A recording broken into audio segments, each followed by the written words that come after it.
Olá, mais uma vez é um grande prazer estar em sua companhia. Começa agora o programa Análise Direta, que é o programa de entrevistas do canal Hit Notícias, transmitido para todo o Brasil pelo canal Hit Notícias e mais 191 países pelo canal 1 Europa. E aqui você sempre conta com a participação de especialistas renomados, falando de temas importantes para o seu dia a dia. Hoje eu tenho o prazer de receber aqui ao meu lado o André Mello, ele que é especialista em cibersegurança. Vai falar muito sobre ataques na internet e principalmente como se proteger. Tudo isso a partir de agora, no programa Análise Direta.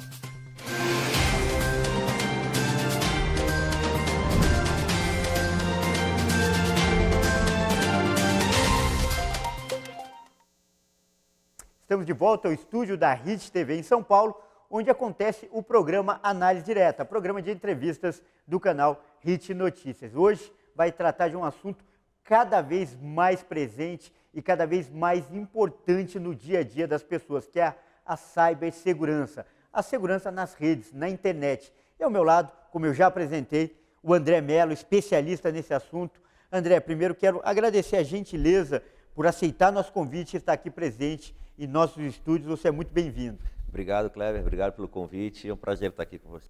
Legal. André, eu já já fiz essa apresentação justamente falando da importância cada vez maior no dia a dia das pessoas. E a primeira questão que eu quero te colocar é, as pessoas já têm noção, principalmente as empresas, né, que têm um patrimônio maior a zelar, a defender, já têm noção da importância desse assunto, desse tipo de segurança no dia a dia?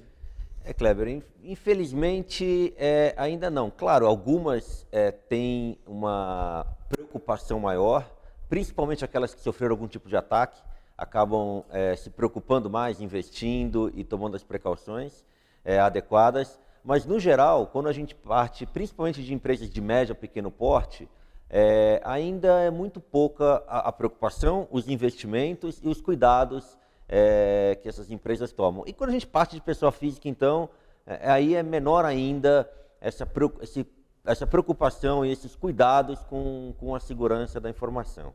E você falou um detalhe curioso, mas que exemplifica bem a situação.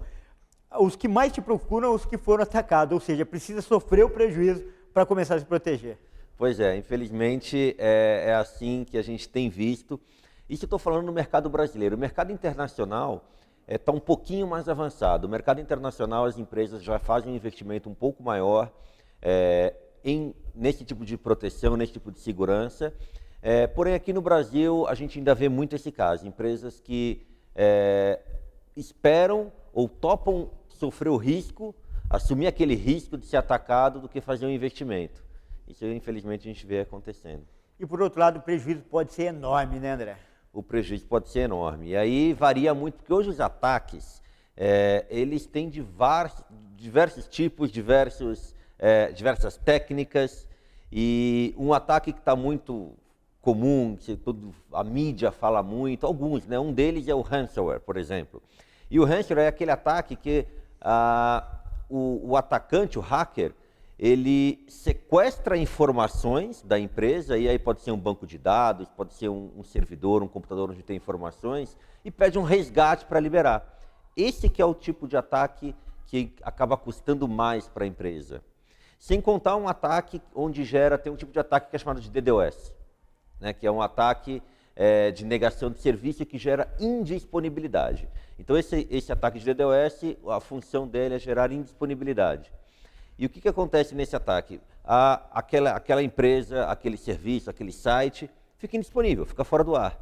Então, muitas vezes, se é uma empresa de e-commerce, o prejuízo é imediato. Você está fora do ar, você não fatura. Uma empresa do mercado financeiro, a mesma coisa. Mas tem um prejuízo de imagem, tem uma série de outros prejuízos que muitas vezes as empresas não computam na hora de fazer o investimento. Não contabilizam, né? Na hora de não contabilizam, exatamente.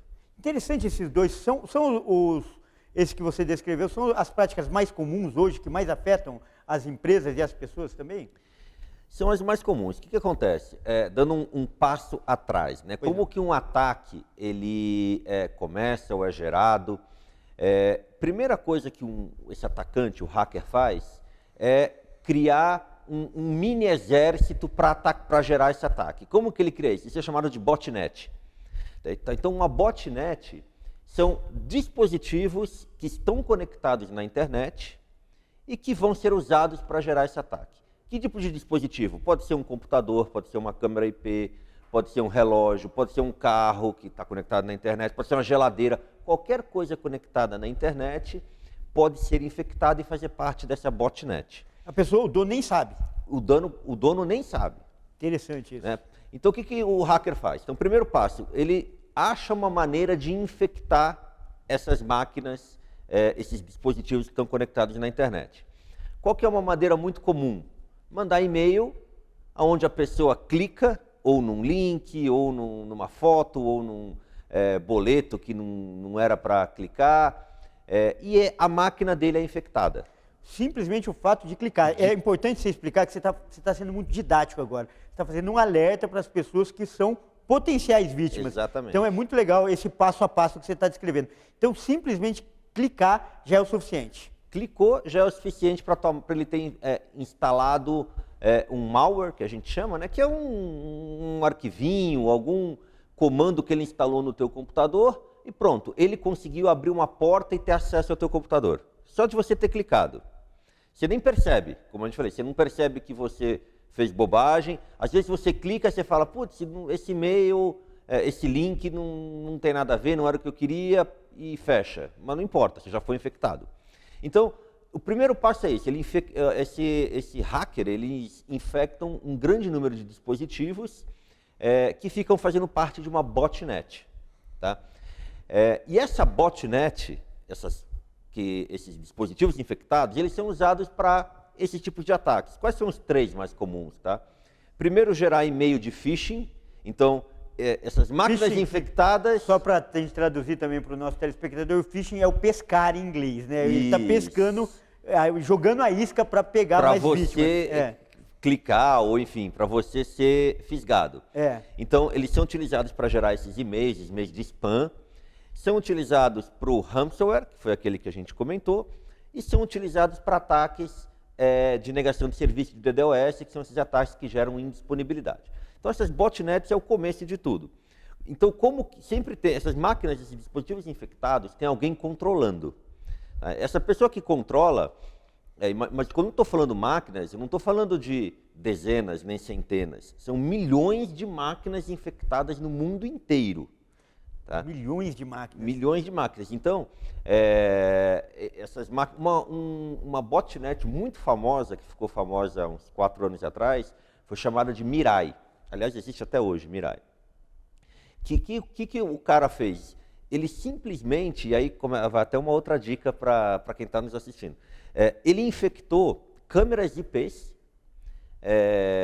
que a gente tem em casa mesmo, essa câmera que você põe em casa ou põe na empresa. Câmera de segurança. Câmera de segurança, que é a IP, normalmente hoje em dia a maioria é IP, que é conectada na internet. Ele infectou essas câmeras e todas elas fizeram parte dessa rede dele, né, desse exércitozinho para atacar. Agora, a forma interessante é como ele infectou. Ele simplesmente usou o usuário e senha padrão do fabricante. O que acontece? As pessoas compram dispositivos, qualquer dispositivo que você compra na internet, que você compra que vai ter acesso à internet e que tem usuário e senha, ele vem com um usuário e senha padrão da fábrica. Entendi. A câmera IP, um roteador, e muitas pessoas não mudam. Então esse dispositivo fica vulnerável. Esse cara infectou milhões de câmeras no mundo inteiro só de quem não tinha mudado o usuário e senha padrão de fábrica. E aí ele conseguiu, ele tem hoje, esse Mirai ainda é uma botnet ativa, e já começou, como eu falei, 4, 5 anos atrás, e é utilizado para esses casos que eu comentei. E aí tem um outro ponto interessante. Esse ataque de DDoS que eu mencionei, que é de gerar indisponibilidade, tentando explicar, fazendo uma analogia. São 3 tipos básicos de ataques. Tá? Para que a gente fica em termos muito técnicos é complicado. Mas né? tá dando para entender bem, e eu estou achando, pela primeira vez eu vejo alguém deixando as coisas nos termos mais claros.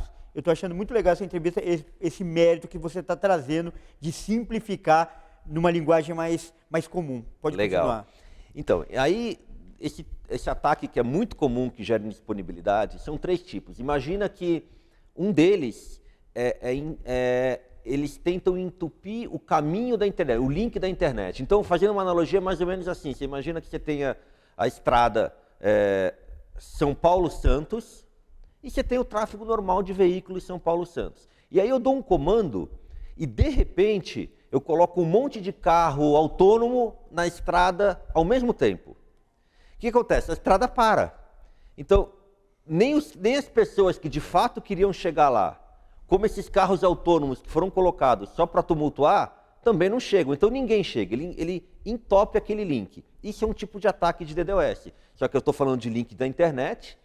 Esse hacker, ele manda um comando onde milhares de pacotes são colocados ao mesmo tempo naquele link de internet e ninguém passa, nem a pessoa que queria de fato chegar, nem, obviamente, esse tráfego que ele gerou só para entupir. Esse é um tipo de ataque. Um outro tipo, uma outra analogia. Imagina que você está numa lanchonete e você vende hambúrguer e batata frita. Aí, de repente, entram centenas de pessoas na lanchonete, no balcão, e começam a pedir pastel.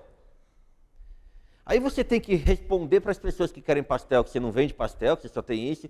Então, você não consegue atender quem quer comprar o hambúrguer e não consegue responder quem quer pastel e você não consegue mais vender porque foi um monte de gente perguntando coisa que você não tem. Isso é um outro tipo de ataque. Você imagina um servidor que está lá, um internet banking de um banco. Ele responde aquelas informações que é dele. Aí, de repente, entra um monte de pacote, no caso de internet, perguntando coisas nada a ver. E aquele servidor ele tem que responder. Que não faz, que não tem, que tá. Só que isso ocupa o processamento. E aí chega uma hora que ele não consegue mais responder a todo mundo. Aí o que acontece? Fica indisponível. Então é um outro tipo de ataque que é muito comum. E tem um terceiro tipo, e esse está muito também comum há algum tempo, a mídia fala muito de DNS. Não sei se você já escutou falar. Não DNS E aí outro dia, minha esposa me perguntou, o que é DNS? Estão falando de ataque no DNS, que tirou do ar tal site, saiu do ar, outro dia saiu do ar, também há uns 4 anos atrás, aí saiu um monte de site de internet, saiu ao mesmo tempo, PayPal, Twitter e tal. E por quê? Porque eles atacaram o servidor de DNS. Aí minha esposa outro dia me perguntou, mas o que é DNS? Aí eu falei para ela assim, me empresta teu celular. Aí peguei o celular dela, apaguei toda a agenda de contatos. E aí devolvi. Falei, agora liga para tua melhor amiga. Aí ela não sabia. Liga para o teu chefe. Não sabia. Falei, isso é DNS. DNS é quando se transforma um nome num número. Você não... Olha, um código. E o DNS é exatamente isso. Quando você digita na internet qualquer coisa, ou um site, você está escrevendo. Você tem um dispositivo que é chamado de DNS que transforma esse nome num número. Num código. Num código. Isso é DNS. É igual a tua agenda. Ele codifica a informação. E se você não sabe o número, você não tem como acessar. Ah, então ele tira a identidade ali quando a gente fala... Então o que é um tipo de ataque? Eles atacam esse servidor como se fosse tua agenda de celular. Eu ataco e faço com que você não tenha mais acesso à tua agenda. Você não consegue mais ligar para ninguém. E no caso de um servidor de DNS é exatamente isso. Eles atacam esse servidor de DNS, ou seja, esse servidor que faz essa transformação, e tiram do ar, deixam indisponível. Então ninguém mais consegue chegar no destino. Não porque o destino esteja fora do ar. O destino está lá, só que você não sabe o número. Você só sabe o nome. Então, se você perde quem faz essa transformação de nome para número, você não consegue chegar. Então, é um outro tipo de ataque que é muito comum e é muito utilizado. E olha, André, o nosso primeiro bloco está chegando ao final. E se fosse escolher uma palavra para definir, eu diria alarmante. Você me deixou aqui em estado de alerta e eu tenho certeza que muita gente que está assistindo deve ter pensado, né, ficado atento. Pô, olha que perigo que a gente está vendo todo dia e muitas vezes não se dá conta. E como se proteger? Bom, essa é a resposta que o André vai dar no segundo e no terceiro bloco. Não saia daí.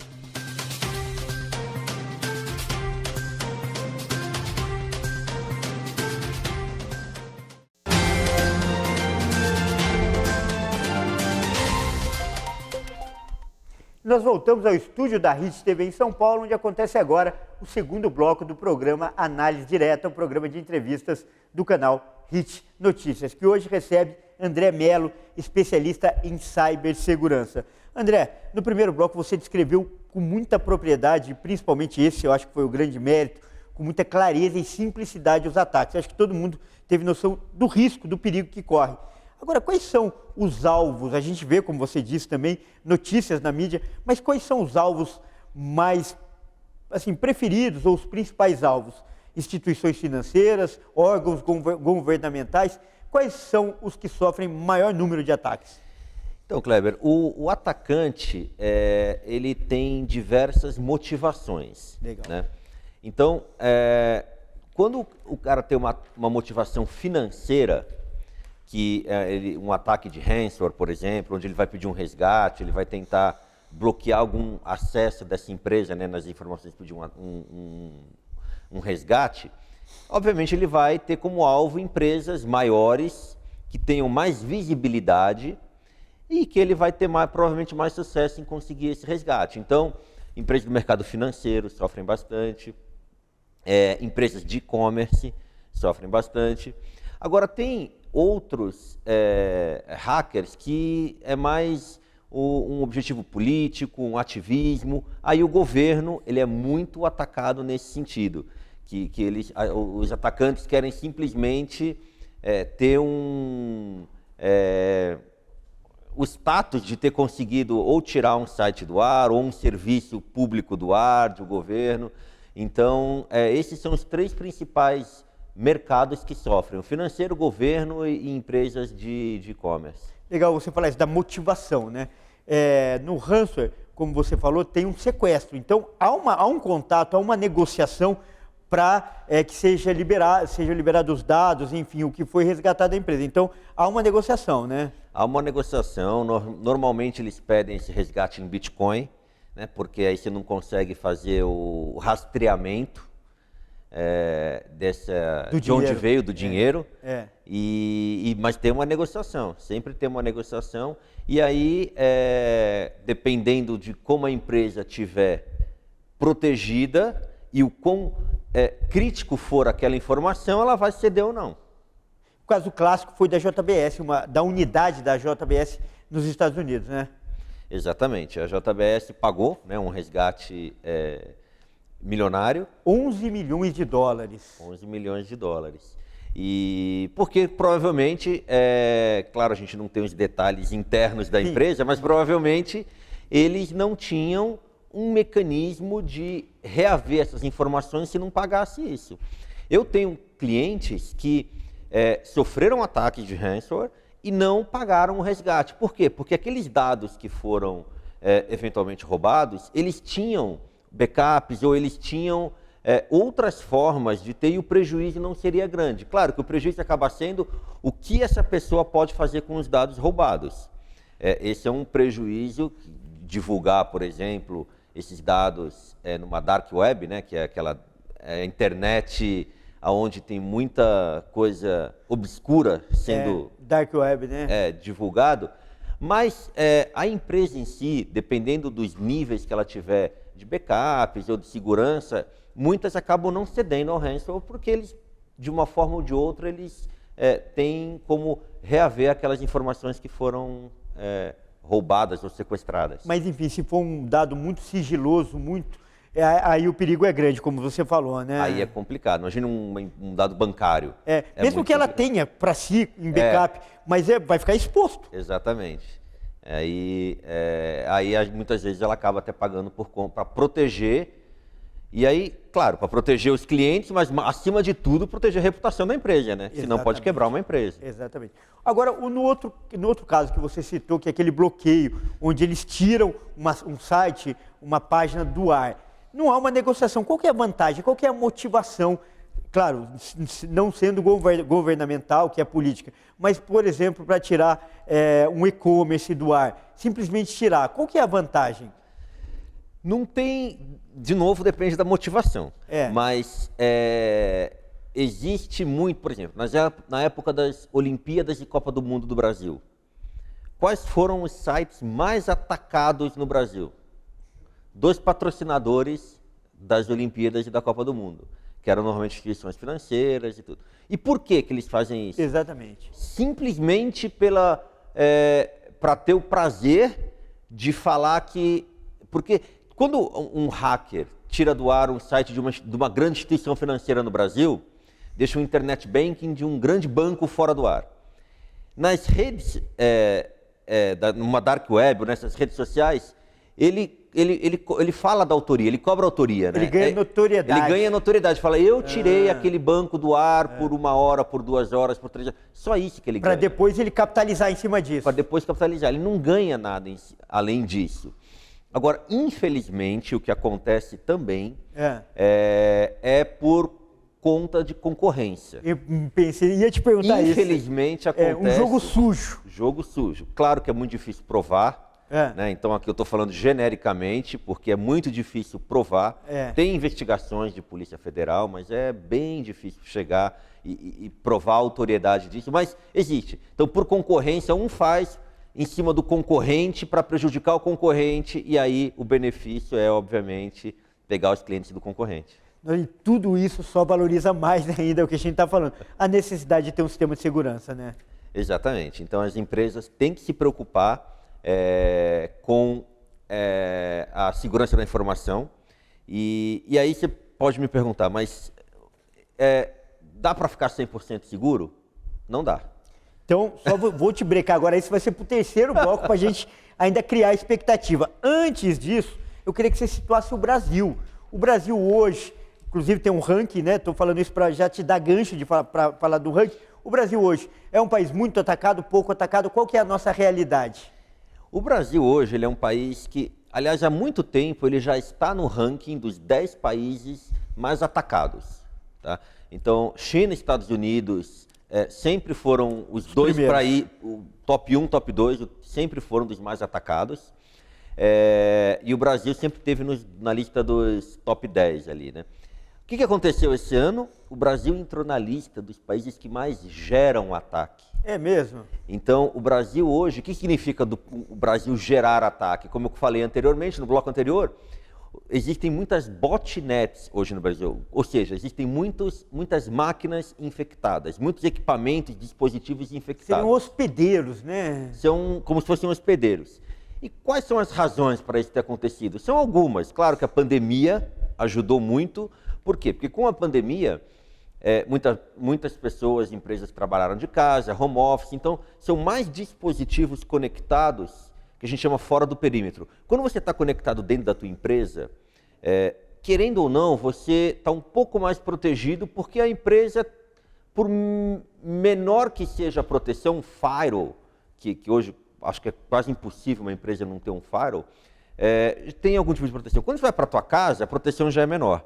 Então, a pandemia ajudou as máquinas a ficarem mais vulneráveis. O home office fragilizou. Fragilizou. E um segundo ponto muito importante foi a explosão, e continua sendo a explosão, dos dispositivos IoTs. IoTs é Internet of Things, Internet das Coisas. Né? Então, o que são dispositivos IoTs, Internet das Coisas? É qualquer dispositivo ligado à internet. Então, um carro hoje conectado num 5G é considerado dispositivo IoT, a tua geladeira que é conectada na internet, o teu relógio, qualquer coisa que está conectado, esses dispositivos de controle de voz, né, que você põe na tua casa, você conversa para ligar a luz, para ligar a televisão, tudo isso é um dispositivo. E com a explosão desses dispositivos, o que acontece? Você tem mais dispositivos vulneráveis. Mais pontos de ataque. E aí eles são explorados, acabam sendo infectados e fazem parte de uma botnet. Isso causou com que o Brasil entrasse nessa lista dos países que mais geram ataques. Como você usou o exemplo da câmera de segurança agora há pouco. Exatamente. Né? Agora, 55% desses ataques são voltados para o próprio país, ou seja, esses hackers, mesmo sendo de fora, vêm aqui porque viram no Brasil um campo fértil para isso. Exatamente, porque sempre onde você tem um grande número de pessoas, o Brasil é um país populoso, e muitos dispositivos conectados, e aí é o que eu falei, pandemia e IoTs explodiram no Brasil, é um cenário perfeito para que eles consigam infectar o maior número de máquinas e utilizar para qualquer alvo. e infelizmente mais da metade são alvos empresas brasileiras que estão sofrendo com isso. E para falar mais um alerta, eu também anotei aqui, fazendo uma pesquisa, me preparando para entrevistar você, porque já sabia que o assunto era muito técnico, muito específico. O Maze é um novo tipo de vírus também, você falou muito sobre o ransomware até agora, mas sobre o Maze, o que se trata? É um vírus, como eu falei, né? Então, os hackers acham mecanismos de infectar a tua máquina. O Maze é um vírus que ele consegue infectar na tua máquina, e aí a sua máquina, ela não só fica fazendo parte de uma botnet, como ele consegue capturar as informações do que você está fazendo na tua máquina. Então, se eventualmente você está infectado e aí entrou num site de e-commerce e digitou seu usuário, senha, teu cartão de crédito, ele pode estar capturando essas informações. Num internet banking, ele pode estar capturando as informações. Então, claro que alguns internet banking é um pouco mais difícil, porque por mais que ele capture qual que é a tua conta, qual que é a tua senha, normalmente o internet banking ele tem a gente chama de segurança de 2 fatores, né? Às vezes ele pede um número que você tem que usar o teu celular, um token. Esse número é um número que é dinâmico e por mais que ele capture, ele não vai conseguir usar de novo. Então, até por isso que existe essa segurança de 2 fatores, que é porque o banco já sabe que alguns clientes vão ser infectados, alguns clientes vão ter essas informações roubadas de senha, de nome, de conta, mas roubar o token já é bem mais complicado. Então, são formas de segurança, mas tem que ficar muito atento, de novo, com como você, em quais e-mails, em quais links você clica e você acessa. Esse é um grau de perigo ainda maior, porque ele invade sua privacidade. Exatamente. E agora, bom, estamos chegando ao final do segundo bloco e, enfim, no terceiro até interrompi ele, que agora sim ele vai vir com as soluções. Ele que é especialista no assunto, vai falar como se defender e eu reforço a pergunta. Existe sistema eficiente, perfeito? Isso nosso entrevistado vai responder no terceiro e último bloco. Não saia daí.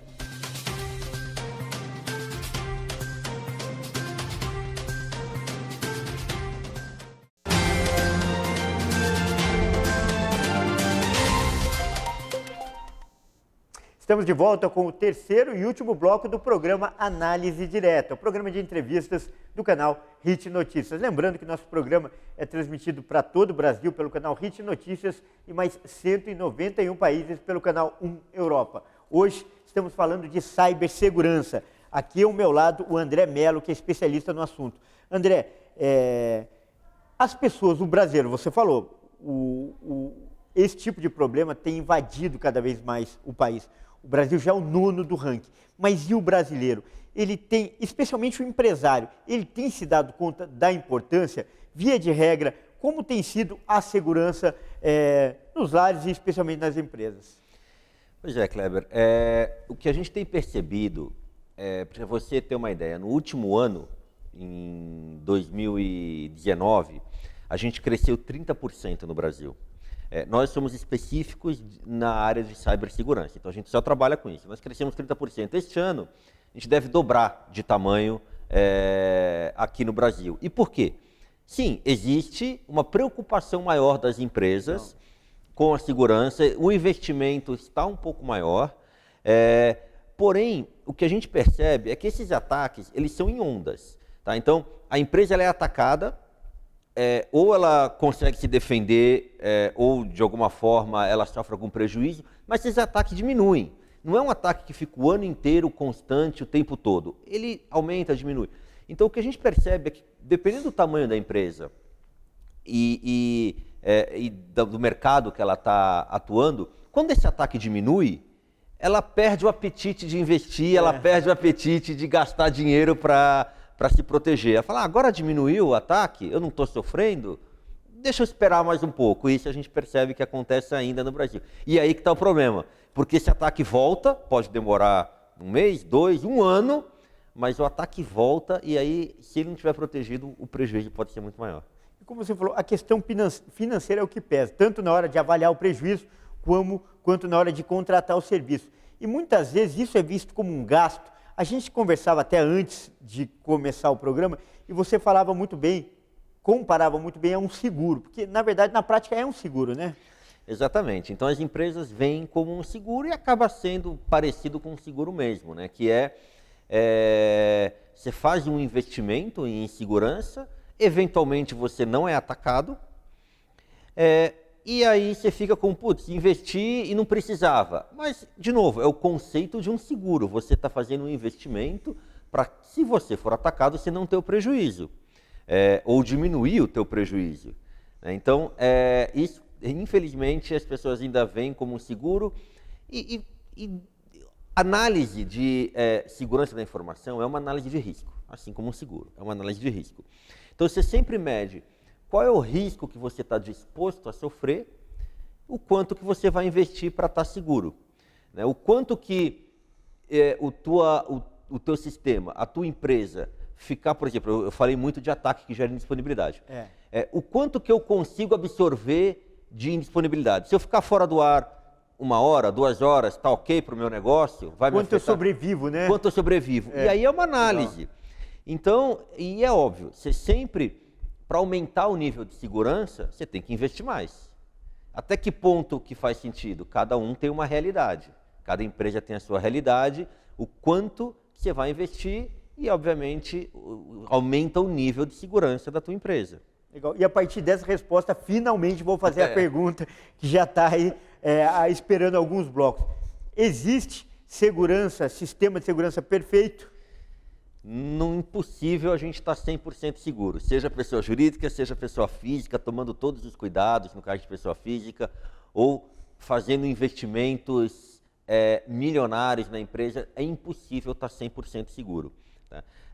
Claro, aí eu volto a falar, você fica muito numa empresa que faz muito investimento em segurança, ela fica muito mais protegida, próxima de 100%, mas nunca é 100%. Até porque, Kleber, o principal fator ou a principal porta de vulnerabilidade, seja na empresa, seja consumidor normal, é o comportamento do ser humano.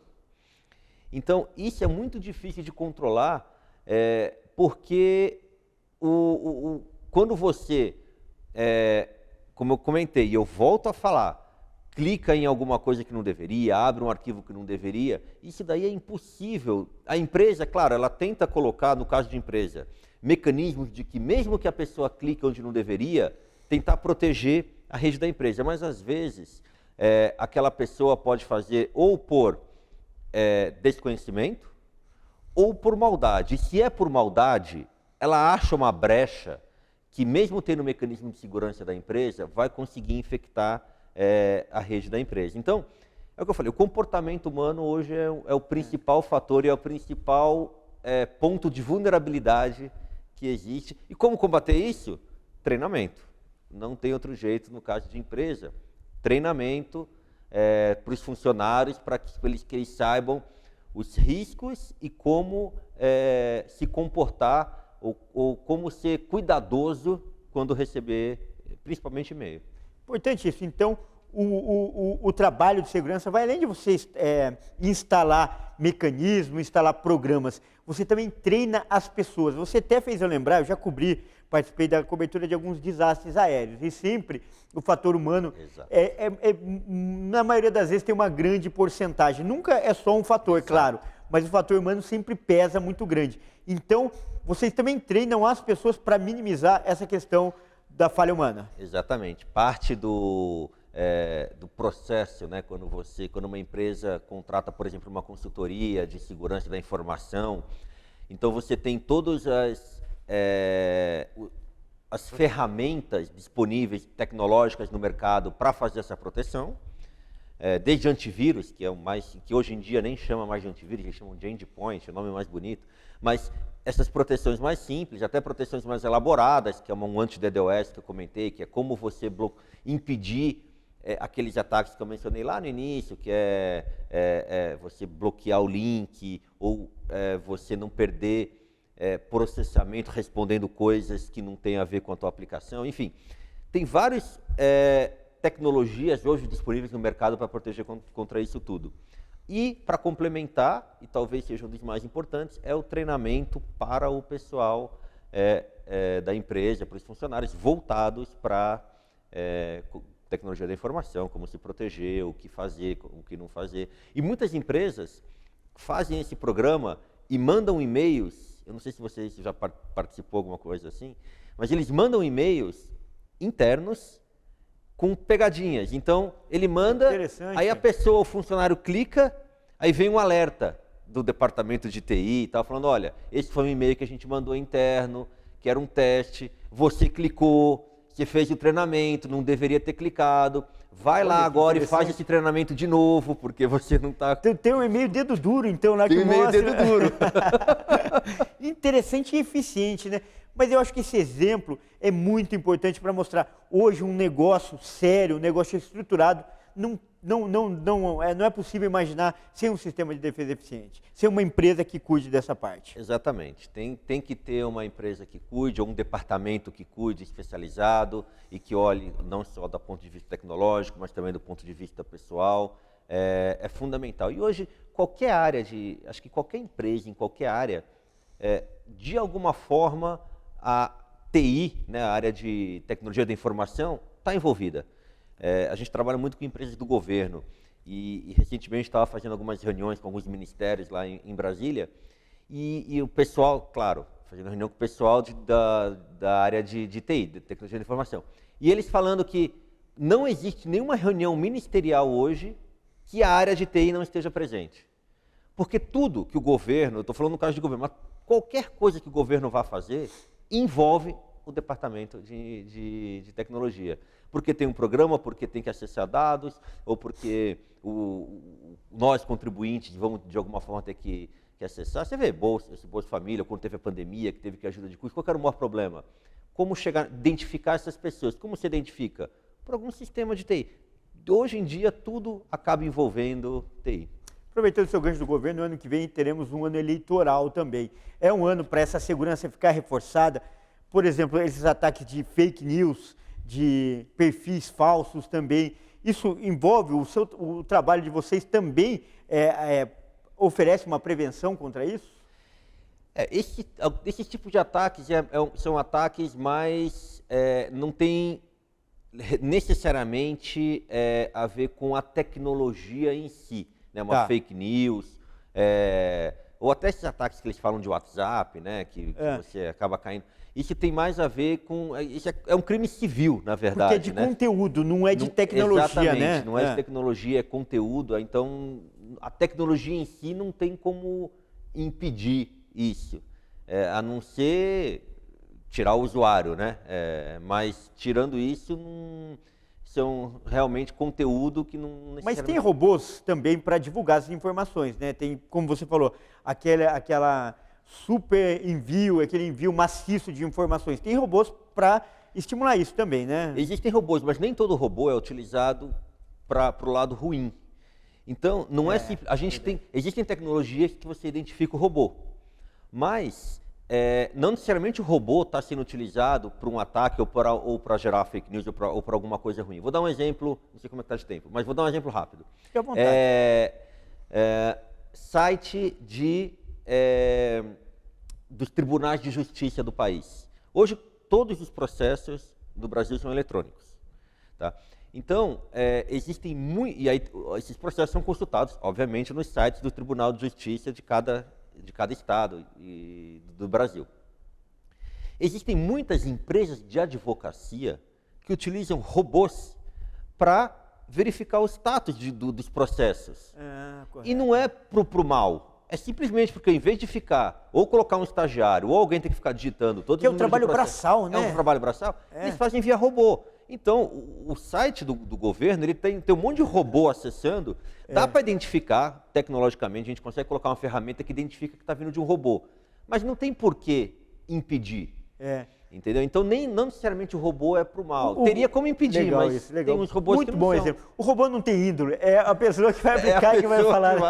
Exatamente. Bom, André, mais uma vez quero agradecer a sua presença. Estamos chegando ao final, temos alguns minutos e eu reservo esses últimos minutos para você se despedir, falar um pouco mais do seu trabalho, principalmente deixar os seus contatos, porque eu tenho certeza que muita gente não tinha essa noção e você trouxe mais clareza e fez um alerta importante em relação ao assunto. Então, eu quero reservar esses minutos finais para você fazer a sua despedida e deixar mais sobre seus contatos. Obrigado. Agradeço, Kleber, a oportunidade de estar aqui, o bate-papo foi muito legal. Antes até de deixar os contatos, dá 3 dicas para quem está nos escutando de como se proteger. A primeira coisa, não tenha cuidado, falei muito durante a entrevista, mas tenha cuidado, não clique em qualquer link, em qualquer e-mail que você recebe, mesmo que você receba um e-mail de alguém ou de uma empresa que você conhece, tem relacionamento, é cliente, tenha cuidado em ver de onde veio o e-mail, se aquele e-mail realmente, o endereço do e-mail é válido. É importante esse cuidado, então ser cuidadoso. Se você nunca recebeu um boleto daquela empresa por e-mail e veio, desconfie. Então essa é a primeira dica. A segunda dica, como eu comentei, se você compra um dispositivo que tem usuário e senha, pode ser uma câmera IP, um roteador da tua operadora, muda o usuário e a senha assim que você compra. É muito comum as pessoas não mudarem e você fica vulnerável. Se você perceber um comportamento, essa é uma outra dica boa, se você perceber um comportamento estranho desse dispositivo, do teu roteador ou da tua câmera, reinicia, tira da tomada e liga de novo. Muitas vezes, se ele está infectado com malware, o fato de você reiniciar, você consegue limpar o teu dispositivo. Então, é uma outra dica importante. Mantenha sempre os dispositivos atualizados, né, com os softwares, upgrades que o fabricante disponibiliza, mantenha sempre atualizado. E, por fim, o que é muito importante, não usem a mesma senha em todos os lugares que você tem que cadastrar uma senha. Sites de e-commerce, banco, muita gente coloca a mesma senha para tudo, né? A pessoa fala assim, eu tenho a mesma senha para tudo. Isso é muito perigoso, porque se um desses sites que você colocou essa senha, por alguma razão, ele for atacado e a pessoa roubar essas informações, esse cara que roubou, ele com certeza vai pegar esse usuário e senha e testar em outros sites. Se você usou o mesmo, ele vai conseguir fazer um estrago nos outros sites que você tem conta. Então, põe uma senha para cada site que você tem. E finalmente, mais uma vez, Kleber, muito obrigado por estar aqui. Eu trabalho na NS Focus, é uma empresa focada em segurança da informação. Vou deixar só o nosso site para quem quiser acessar, entrar em contato com a gente, é nsfocusglobal.com.br. Agradeço muito mais uma vez e estou à disposição.